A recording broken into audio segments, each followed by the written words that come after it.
Hello student, today we are going to study about type of immunity. So today's point is innate immunity at species, race, family and individual level. Before going to study this, we will summarize some characteristics of innate immunity. Innate immunity, also known as non-specific or natural immunity. Why it is called as non-specific or natural, that we have already studied in our previous lecture. It is inborn ability of the body to resist from the pathogen पासून आपलं protection करण्यासाठी आपल्यामध्ये ही natural ability असते, inborn ability असते जन्मापासून, म्हणून त्याला आपण नॅचरल इम्युनिटी असं सुद्धा म्हणतो.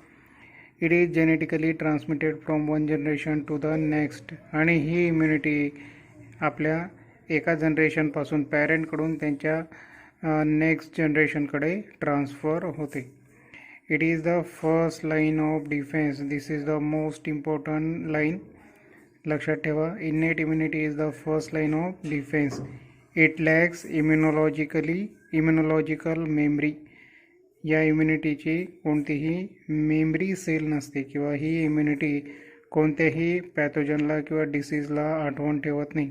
आधी जर त्याने कोणता पॅथोजनला एन्काउंटर केलं असेल, दुसऱ्यांदा जर तो पॅथोजन आपल्या बॉडीमध्ये आला, तर तेव्हा ही या इम्युनिटीकडे मेमरी नसते की आधी आपण याला फेस केलं आहे की नाही. So it lacks immunological memory. Now the actual point is type of immunity. Innate immunity. Innate immunity can be divided into species, racial or individual immunity. So first point is species immunity. As the name suggests, it is limited to the species, means the animal which are present in a genus. In the genus different species are there. So it may be possible that some species have more susceptibility or resistance to the particular disease. In case of species immunity मध्ये आपण बघणार की एका particular स्पीसीजमध्ये disease resistance ही फार चांगली असते. Okay, a disease affecting one species does not affect the other. याच्यामध्ये असं असू शकतं की एक स्पीसीजला जर एखादा डिसीज होत आहे तर तो दुसऱ्याला होऊ शकत नाही, असं पॉसिबल आहे. आपण एक्झाम्पल घेऊ. For example, human do not show sensitivity to the cattle plague और chicken cholera, hog cholera, infectious horse anaemia. अशा प्रकारचे डिसीज हे ह्युमनला होत नाही, पण या डोमेस्टिक ॲनिमलला होत आहे. आपण जर यांचा डोमेस्टिक ॲनिमल आणि ह्युमनला एकाच कॅटेगरीमध्ये क्लासिफाय केलं तर आपण सगळे मॅमेलियन आहोत. पण काही स्पीसीजला काही डिसीज होतील, काहींना होणार नाही. त्याचप्रकारे जे डिसीज डोमेस्टिक ॲनिमलला होतात किंवा मग जे डिसीज ह्युमनला होतात त्यांच्यापासून डोमेस्टिक ॲनिमल सफर होणार नाही. फॉर एक्झाम्पल, ह्युमन डिसीज जसा एंटेरिक फीवर ह्युमनला होतो, डोमेस्टिक ॲनिमलला होणार नाही. सिफिलिक ह्युमन्सला होणार आहे. गोनोरिया, मिझल्स हे डोमेस्टिक ॲनिमलला होत नाही. हे डिसीज हे स्पीसीज स्पेसिफिक आहेत. फक्त काही स्पीसीजला होईल, दुसऱ्या स्पीसीजला होणार नाही. यालाच आपण स्पीसीज इम्युनिटी असं म्हणतो. Disease of the skin of human is not seen in the animals. Disease of a skin of human is not seen in animal because they have more hair or thicker hides. तर काही आपल्यामध्ये ह्युमनमध्ये ज्या प्रकारे skin diseases आहे त्याच प्रकारे आपल्याला ॲनिमलमध्ये बघायला मिळत नाही, कारण की त्यांच्या स्किनवर हेअर हे फार जास्त असतो किंवा त्याची स्किन ही फार थिक असते as compared to our skin.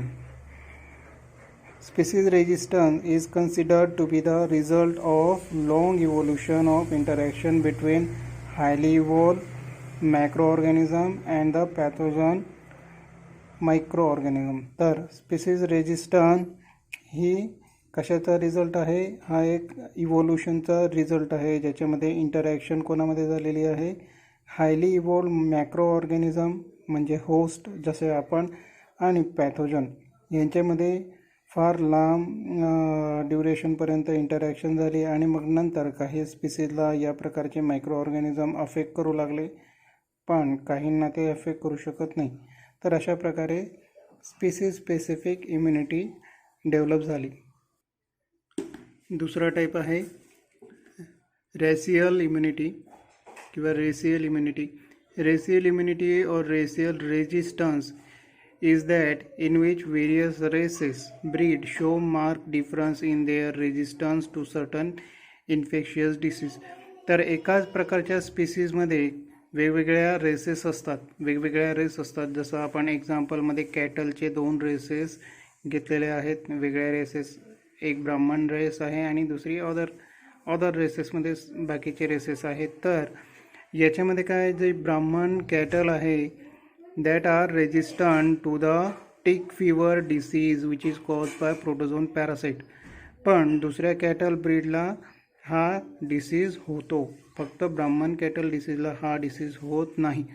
तर कॅटल एकच स्पीसीज आहे, पण त्याच्यामधली रेस वेगळी आहे. त्याच्यामधली ब्राह्मण कॅटल ही ब्रीड वेगळी आहे आणि बाकीच्या आहेत. तर ब्राह्मण कॅटल या ब्रीडला हा डिसीज होत नाही, टिक फिवर होत नाही. त्याचप्रकारे similarly black African resistant to malaria while the other human races are sensitive to malaria. तर ब्लॅक आफ्रिकन ह्युमन जे आहेत, माणसं जे आहेत ब्लॅक आफ्रिकन, त्यांना मलेरिया होत नाही, पण आपल्याला मलेरिया होतो. तर ह्युमन रेसेसमध्येच आपल्यामध्येच असे काही स्पीसीज आहेत, अशी काही ब्रीड आहे जसे आफ्रिकन, ब्लॅक आफ्रिकन, यांना मलेरिया डिसीज होत नाही. तर अशा प्रकारची रेशियल स्पेसिफिक इम्युनिटीला आपण रेशियल इम्युनिटी असं म्हणतो. तिसरा टाईप आहे आपला इंडिव्हिज्युअल इम्युनिटी. इंडिव्हिज्युअल म्हणजे एका व्यक्तीशी संबंधित असलेली.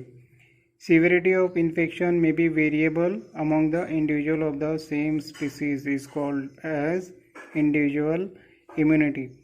एक माणसांच्या ग्रुपमध्येच काही माणसांना काही डिसीज होतात किंवा मग कोणत्याही डिसीजची सिव्हिरिटी वेगवेगळी असते. ज्या प्रकारे जर आपण कोरोना व्हायरसचं जर वॅक्सिनेशन केलं तर काहींना फार जास्त प्रमाणात सिम्पटम दिसतात, तर काहींना ते सिम्पटम बिलकुल दिसत नाही. ओके, तर माणसानुसारच पर्टिक्युलर डिसीजची सिव्हिरिटी ही वेगवेगळी असते. यालाच आपण इंडिव्हिज्युअल इम्युनिटी असं म्हणणार.